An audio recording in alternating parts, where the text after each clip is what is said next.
श्री गणेशाय नमः। श्री सरस्वते नमः। श्रीमते रामानुजाय नमः। श्री राधा कृष्णाभ्याय नमः। नारायणं नमस्कृत्य नरं चैव नरोत्तमं देवीं सरस्वतीं व्यासं ततो जयो मुदीरये। लक्ष्मीनाथ समारंभां नाथ यामोन मध्यमाम् अस्मदाचार्य पर्यन्तां वन्दे गुरु परम्पराम्। जय जय श्री राधा रमण, जय जय नवल किशोर, जय गोपी चित चोर प्रभु, जय जय माखन चोर, जय जय माखन चोर, जय जय माखन चोर। राधा मेरी मात है, पिता मेरे घनश्याम, इन दोनों के चरणों में मेरा कोटि कोटि प्रणाम। मेरा कोटि कोटि प्रणाम। हरे कृष्ण कृष्ण कृष्ण हरे हरे, हरे कृष्ण कृष्ण कृष्ण हरे हरे, हरे राम राम राम हरे हरे। हरे राम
बोलो शिवांग के बिहारी लाल की जय। हरे कृष्ण कृष्ण कृष्ण हरे हरे, हरे राम राम राम हरे हरे। यह शास्त्रों में वेदों में बताया गया है कि महामंत्र है।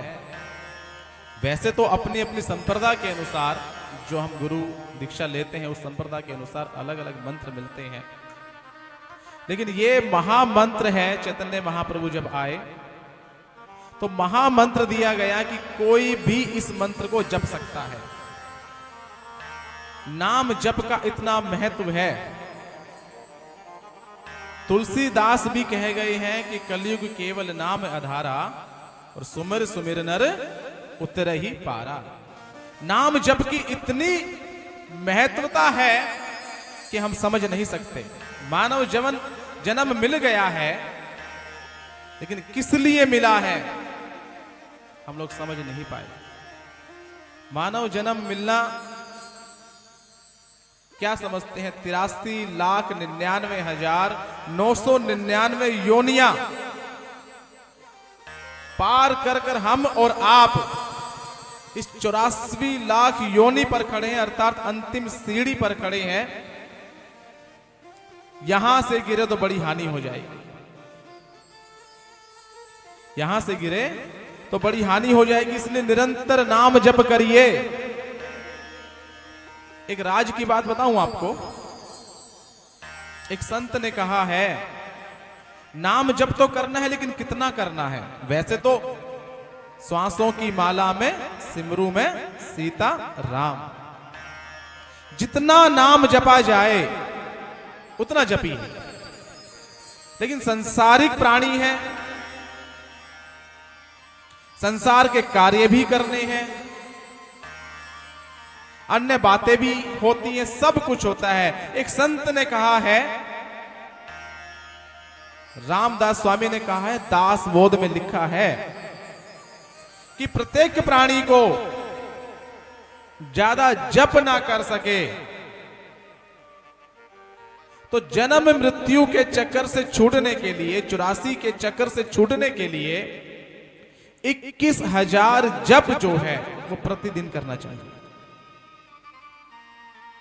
ये दास बोध में लिखा है रामदास स्वामी ने कि नाम जप की इतनी महिमा है कि 21,000 जप क्यों लिखा। इसके पीछे स्वामी जी से किसी ने प्रश्न किया कि महाराज 21,000 क्यों? 11,000 भी हो सकता था, 31,000 भी हो सकता है, 51,000 भी हो सकता है, पर 21,000? बोले कि हाँ, इसके पीछे एक रहस्य है। बोले क्या? बोले कि प्रत्येक प्राणी जो 24 घंटे में है वो 21,600 श्वास लेता है। बोले 600 श्वास को हम छोड़ देते हैं, प्रत्येक श्वास का लाभ लेना है तो 21,000 नाम जब 24 घंटे में करना ही चाहिए। इसलिए दासबोध में लिखा कि 21,000 जप करना अनिवार्य है। चलते फिरते उठते बैठते खाते पीते नाम जप करिए। और नाम जप जब करेंगे तो इससे लाभ क्या होगा महाराज? भाई कोई भी चीज आप लेते हैं, खरीदते हैं, फायदा देखते हैं ना, तो नाम जप से फायदा तो होना चाहिए। नाम जप जो है, नाम जप करेंगे, पहली बात तो नया पाप हम नहीं कर पाएंगे। जब भगवान का नाम लेंगे तो नया पाप नहीं होगा। दूसरा इसका लाभ है कि जो हमारा प्रारब्ध है वो सिर्फ नाम जप से ही क्षीण हो सकता है, खत्म हो सकता है, उसका नाश हो सकता है, अन्य कोई उसका उपाय नहीं है। दासबोध में कथा आती है, रामदास स्वामी जी ने लिखा है, एक पंडित जी हुए विद्यारण्य स्वामी जी। क्या नाम था? विद्यारण्य स्वामी। वो बड़े गरीब थे। ध्यान देकर सुनिएगा, नाम जप की महिमा क्या है, क्या लाभ हो सकता है, और नाम जप नहीं लेंगे तो कितनी हानि होगी आप सोच नहीं सकते।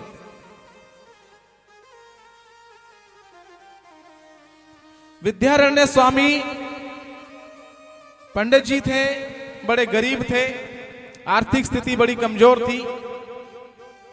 अब आदमी धन पाने के लिए क्या क्या नहीं करता है।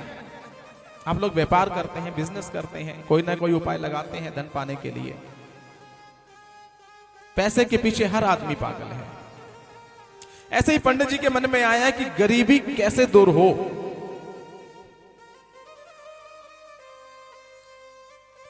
तो किसी ने कहा कि महाराज गायत्री मंत्र का जाप करिए, इनके पुष्चरण करिए, यज्ञ करिए, तो गायत्री मां प्रसन्न होंगी और आपकी गरीबी दूर हो जाएगी। तो गायत्री मां के भक्त थे, गायत्री मंत्र उन्होंने किया। 24 पुष्चरण विद्यारण्य स्वामी जी ने किए लगातार। बहुत समय व्यतीत हुआ। उसके बाद विद्यारण्य स्वामी ने हार मान ली। बोले अब मुझे लगता है मेरे प्रारब्ध में धन नहीं है। इतना सब कुछ करने के बाद, इतनी पूजा पाठ करने के बाद धन नहीं आया। इतने पुष्चरण मैंने कर लिए, इतना नाम जप मैंने कर लिया, तब कल्याण नहीं हुआ। अब विद्यारण्य स्वामी ने संन्यास ले लिया। ध्यान दीजिए, विद्यारण्य स्वामी ने संन्यास ले लिया। संन्यास लिए हुए कुछ ही समय व्यतीत हुआ था। जैसे आज पुष्चरण खत्म हुए, बड़ी ग्लानि हुई, कल संन्यास लिया। और संन्यास की अवस्था में बैठे ही थे विद्यारण्य स्वामी जी कि गायत्री माता प्रकट हो गई। गायत्री मां प्रकट हो गई और कहने लगी, विद्यारण्य मैं तुझ पे प्रसन्न हूं, मांग क्या मांगता है। स्वामी जी ने कहा कि मां, पहली बात तो मुझे अब कुछ नहीं चाहिए। बोले क्यों? बोले अब संन्यास ग्रहण कर चुका हूं, अब मुझे कुछ नहीं चाहिए। लेकिन एक बात आपसे पूछना चाहता हूं। जब मेरी आर्थिक स्थिति कमजोर थी, मैं आपके नाम का निरंतर जप कर रहा था, निरंतर पाठ कर रहा था, तब आप प्रसन्न क्यों नहीं हुई? इसका मतलब यह हुआ कि जो संन्यास लेगा उसी के ऊपर आप प्रसन्न होंगी, उसी को दर्शन देंगी, उसी को वरदान देंगी। बोले नहीं रे पगले, बात कुछ और है। बोले क्या? बोले पीछे मुड़कर देख। बोले पीछे मुड़कर देख। विद्यारण्य स्वामी जैसे ही पीछे मुड़े तो देखते हैं कि 24 पहाड़ जल रहे थे। विद्यारण्य स्वामी आश्चर्यचकित हो गए और हाथ जोड़कर कहने लगे कि मां ये क्या लीला है। बोले पगले, तेरे पिछले जन्म के जो पाप थे वो 24 पहाड़ों जैसे हो गए थे और तेरे नाम जप के कारण इनमें आग लग गई है, और जैसे ही इनमें आग लगी इनका नाश हुआ, मैं तेरे सामने प्रकट हो गई हूं। नाम जप की महिमा है प्यारे, कि जब तक तेरा प्रारब्ध था मैं नहीं आई, मैं तैयार हुई आने के लिए, लेकिन तेरा कोई ना कोई पाप सामने आकर खड़ा हो जाता। तेरे पाप इतने थे कि उन पापों का पहाड़ बन गया था। पहाड़ों में आग लगती गई, मैं आने के लिए आतुर होती गई। लेकिन जिस दिन अंतिम तूने संन्यास लिया, तेरे अंतिम पहाड़ में आग लगी और मैं तुझ पे प्रसन्न होकर तेरे सामने आ खड़ी हुई। बोल क्या मांगता है? बोले मां, आपका दर्शन हो गया, आप क्या चाहिए? कुछ नहीं चाहिए मुझे। ऐसे ही प्रहलाद के सामने भगवान प्रसन्न हुए। बोले क्या चाहिए? बोले महाराज कुछ नहीं चाहिए, आपका दर्शन हो गया, और क्या चाहिए? नाम जप की महिमा इतनी है कि हम समझ नहीं पाते। ऐसे ही ध्रुव जी महाराज को दर्शन दिए भगवान ने। बोले क्या चाहिए? ध्रुव जी महाराज ने कहा कुछ नहीं चाहिए। नहीं मांगा। और भगवान से कभी कुछ मांगना ही नहीं चाहिए। मंदिर जाएं, तीर्थ पे जाएं, प्रार्थना करें, स्तुति करें, कुछ भी करें, लेकिन मांगिए मत। ध्रुव चरित्र सिखाता है, प्रहलाद चरित्र सिखाता है कि हमें कुछ मांगना नहीं चाहिए। राम को मांग ले मेरे प्यारे, भगवान को ही भगवान से मांग लीजिए। एक दृष्टांत मुझे याद आ रहा है। एक राजा ने एक राजा ने अपने राज्य में घोषणा करवा दी कि कल जब दरबार खुलेगा, मैं कल अपना राजकोष खोल दूंगा, जो जिस चीज को हाथ लगाएगा वो उसकी हो जाएगी। क्या घोषणा कराई कि मैं कल राज दरबार खोलूंगा, राजकोष खोलूंगा, जो व्यक्ति जिस चीज को हाथ लगा देगा वो उसकी हो जाएगी। प्रजा में बड़ा हर्षोल्लास, बड़े खुश, बड़े प्रसन्न, बोले ऐसा राजा होना चाहिए। अगले दिन राजा के कथन अनुसार राजकोष खोल दिया गया। प्रजा आई, किसी ने घोड़ों को हाथ लगाया, घोड़े हो गए। किसी ने हाथियों को हाथ लगाया, हाथी उसके हो गए। किसी ने सोने को हाथ लगाया, सोना दे दिया गया। एक बड़ा मस्त फकीर आया, उसने राजा को ही हाथ लगा दिया और राजा उसका हो गया। और जब राजा उसका हो गया तो उसका राज्य भी उसका हो गया। अरे क्या मांगते हो संसार की धन दौलत भाई? गाड़ी, बंगला, कोठी, बस इसी में जीवन निकल जाएगा मेरे प्यारे। मानव जन्म मिला है, सदुपयोग करिए।